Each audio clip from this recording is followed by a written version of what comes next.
Em 15 de setembro de 1903, nascia um dos clubes mais tradicionais do futebol brasileiro, o Grêmio Futebol Porto-Alegrense. Tudo começou quando um grupo de jovens da elite porto-alegrense se encantou com uma exibição de futebol promovida por marinheiros ingleses no campo da Rua da Várzea, hoje, Avenida João Pessoa. Fascinados pelo novo esporte, os amigos decidiram fundar seu próprio clube. O encontro decisivo aconteceu na então elegante salsicharia de Cândido Dias da Silva, um comerciante local apaixonado por esportes. Ali, naquela modesta reunião, Cândido e mais 31 entusiastas oficializaram a fundação do Grêmio. O nome, em inglês, refletia a influência britânica do futebol no Brasil, em Grêmio Futebol Porto-Alegrense. Em menos de 2 meses, o clube disputaria seu primeiro jogo, em 6 de março de 1904, mas o espírito gremista já nascia forte em 1903. A primeira bola oficial foi trazida por Cândido da Argentina, e os primeiros uniformes eram de listras horizontais em azul marinho, preto e branco, cores que, mais tarde, se tornariam eternas. Naquele ano, o Grêmio ainda não tinha estádio, torcida ou títulos. Mas já tinha algo fundamental, paixão, identidade e um propósito.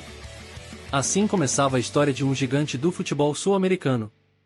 1903, o ano em que Porto Alegre ganhou seu imortal tricolor. Em 1904, o Grêmio dava seus primeiros passos dentro das 4 linhas.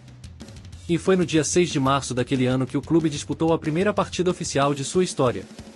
O adversário? Nada menos que o Futebol Clube Porto Alegre, formado por alemães que também praticavam o futebol na capital gaúcha. O palco foi um campo improvisado na Baixada, região central da cidade. O Grêmio venceu por 1-0, com gol marcado por Luiz Carvalho, e inaugurou sua trajetória vitoriosa nos gramados.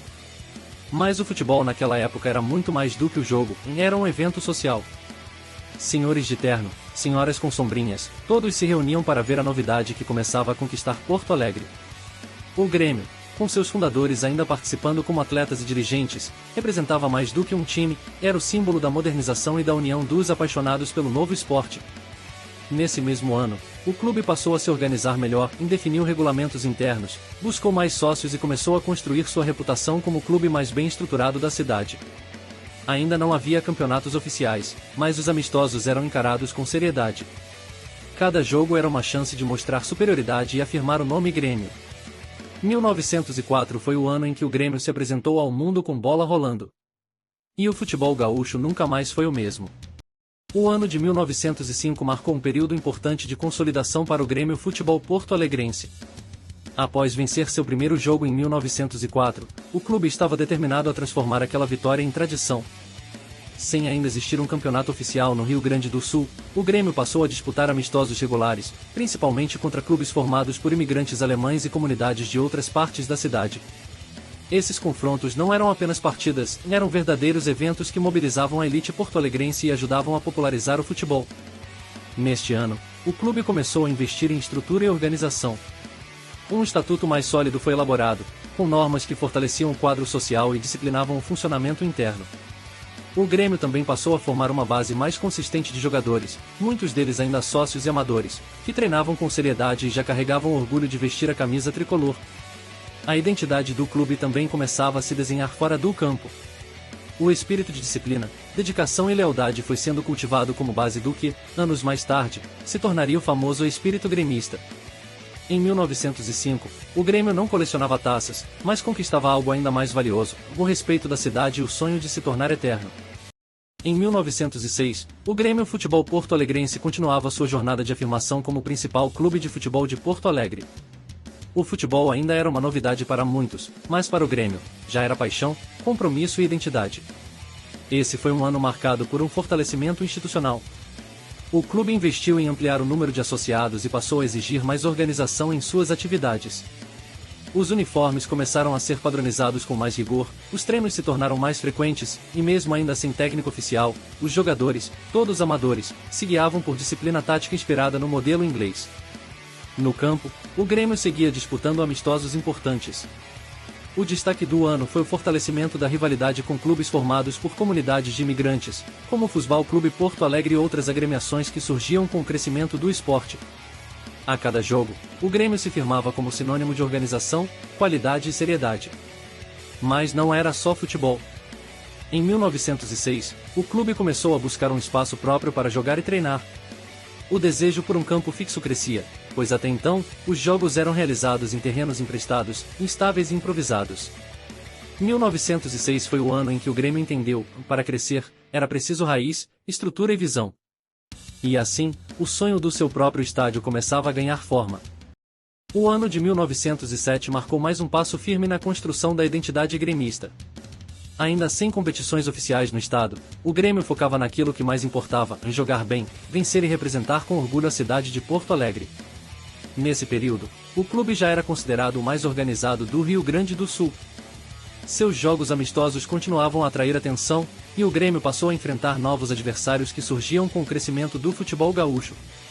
A qualidade do time chamava a atenção, os jogadores, ainda amadores, treinavam com disciplina e seguiam rígidos padrões de conduta, reforçando o espírito de união e responsabilidade que o clube cultivava desde 1903.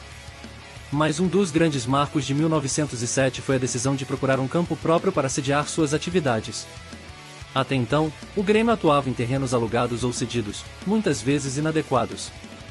Era claro, o clube precisava de uma casa. As conversas sobre adquirir um espaço fixo começaram a se intensificar, e esse desejo uniu ainda mais os sócios e simpatizantes do tricolor. Além disso, o clube buscava estreitar laços com outras instituições esportivas do Brasil, principalmente com clubes de São Paulo e Rio de Janeiro, tentando criar pontes para o futuro de um futebol mais estruturado nacionalmente. Em 1907, o Grêmio seguia sem troféus, mas acumulava o mais importante em respeito, estrutura e ambição. O sonho do gigante começava a ganhar contorno. Em 1908, o Grêmio já se consolidava como referência no futebol gaúcho. Em uma Porto Alegre em plena transformação, o clube era símbolo de modernidade, organização e paixão pelo esporte. Sem ainda ter um campeonato estadual, os amistosos continuavam sendo a principal forma de medir forças. E o Grêmio não deixava dúvidas, dominava seus adversários com disciplina, técnica e espírito coletivo. As vitórias sobre clubes locais como o Futebol Clube Porto Alegre e o Rio Grande Futebol Clube reforçavam a sua fama de time a ser batido no estado. Mas talvez o maior símbolo do ano tenha sido o avanço na busca por um campo próprio. Os sócios do Grêmio, cada vez mais envolvidos, começaram a discutir com mais firmeza a ideia de adquirir um terreno fixo. O clube compreendia que, para crescer, precisava deixar de depender de espaços emprestados e construir suas próprias raízes. Na parte administrativa, o Grêmio já se destacava por seu modelo de gestão. Com reuniões regulares, prestação de contas e um estatuto bem definido, o clube ia além das 4 linhas. Era exemplo de seriedade e de comprometimento. Em 1908, o Grêmio ainda era jovem, mas já caminhava como um gigante. Os títulos ainda não haviam chegado, mas a tradição e a grandeza já estavam sendo escritas, passo a passo, ano após ano. 1909, um ano que jamais seria esquecido na história do Grêmio e do futebol gaúcho. Foi em 18 de julho daquele ano que nasceu a maior rivalidade do sul do Brasil, o primeiro Grenal. O Esporte Clube Internacional havia sido fundado poucos meses antes, e já desafiava o Grêmio, que, com 6 anos de estrada, era o clube mais estruturado do estado. O confronto foi realizado no campo da Baixada, e a superioridade gremista foi avassaladora. O Grêmio goleou o novato Internacional por 10-0, num massacre que entrou para a eternidade. Bori foi o grande nome da partida, marcando 5 gols e liderando uma atuação impecável da equipe tricolor. Mas mais do que o placar, aquele jogo fundava algo muito maior, na rivalidade, a paixão e o clássico que moldaria o futebol gaúcho pelos séculos seguintes. O Grenal nascia com a marca da força gremista. Além disso, em 1909, o Grêmio seguia fortalecendo sua estrutura. O número de sócios aumentava, os treinos eram mais organizados e a busca por um campo próprio se intensificava. Já não era apenas um clube, era uma instituição que respirava futebol e liderança. 1909 foi o ano em que o Grêmio se eternizou. 10-0 no primeiro clássico. O tricolor provou que não era apenas o pioneiro, era o verdadeiro gigante do Rio Grande do Sul. Depois da goleada histórica no primeiro Grenal em 1909, o Grêmio começou 1910 com moral elevado e prestígio consolidado. A cada partida, o tricolor gaúcho se afirmava como o grande protagonista do futebol porto-alegrense e do estado. Em campo, o clube manteve sua superioridade técnica e tática. Os amistosos continuavam sendo o único formato disponível para a competição, mas o Grêmio encarava cada jogo como um compromisso com a sua reputação. E mais uma vez, o Internacional voltou a ser adversário, e em abril, os dois clubes se reencontraram, e o Grêmio venceu por 5-1, reafirmando a sua hegemonia no clássico que ainda estava em formação. Mas 1910 também foi um ano importante fora das quatro linhas. O desejo por um estádio próprio se transformava em prioridade absoluta. O campo da Baixada, até então utilizado com autorização, não oferecia a estrutura necessária para os planos do clube. As primeiras movimentações oficiais para a aquisição de um terreno próprio começaram a surgir nas atas e reuniões da diretoria. Administrativamente, o Grêmio se destacava pela organização e realizava assembleias com frequência, incentivava o ingresso de novos sócios e fortalecia sua identidade como uma instituição moderna, com visão de futuro. Em 1910, o Grêmio era mais que o melhor time da cidade. Era um modelo de clube que crescia com os pés no chão, a bola nos pés e os olhos voltados para a eternidade. O ano de 1911 foi um período de transição estratégica para o Grêmio Futebol Porto-Alegrense. Após vitórias expressivas nos anos anteriores, o clube começava a perceber que o futebol, até então restrito a círculos elitizados, ganhava cada vez mais espaço entre as massas. Dentro de campo, o Grêmio manteve sua rotina de amistosos, mas o ritmo de jogos foi menor do que em anos anteriores. Ainda assim, os confrontos com clubes como o Internacional e o Futebol Clube Porto Alegre continuaram movimentando a cidade. O Grenal já não era mais só uma rivalidade, e estava se tornando um evento cultural. Na esfera interna, o ano foi de reestruturação administrativa. A diretoria passou a discutir reformas no estatuto, formas de profissionalizar o clube e, principalmente, como viabilizar a compra de um terreno próprio. Era cada vez mais clara a necessidade de deixar de depender de espaços provisórios para treinar e jogar. O clube também começava a pensar em algo novo, na ideia de uma federação de futebol no estado, que regulasse as partidas e, futuramente, organizasse competições oficiais. O Grêmio entendia que, para o esporte crescer, precisava de regras, organização e unidade, valores que o próprio clube já praticava desde 1903. Em 1911, o Grêmio consolidava sua liderança não só nos gramados, mas também na construção do futebol gaúcho como projeto coletivo. Era um gigante que pensava à frente do seu tempo. 1912, um ano em que o Grêmio começou a plantar as sementes do que viria a ser o futebol organizado no Rio Grande do Sul. Enquanto os jogos ainda eram amistosos, o clube passou a se engajar ativamente na ideia de criar uma entidade que regulasse o esporte no estado. O Grêmio foi uma das primeiras vozes a propor a fundação de uma liga oficial, que organizasse calendários, arbitragem e normas comuns.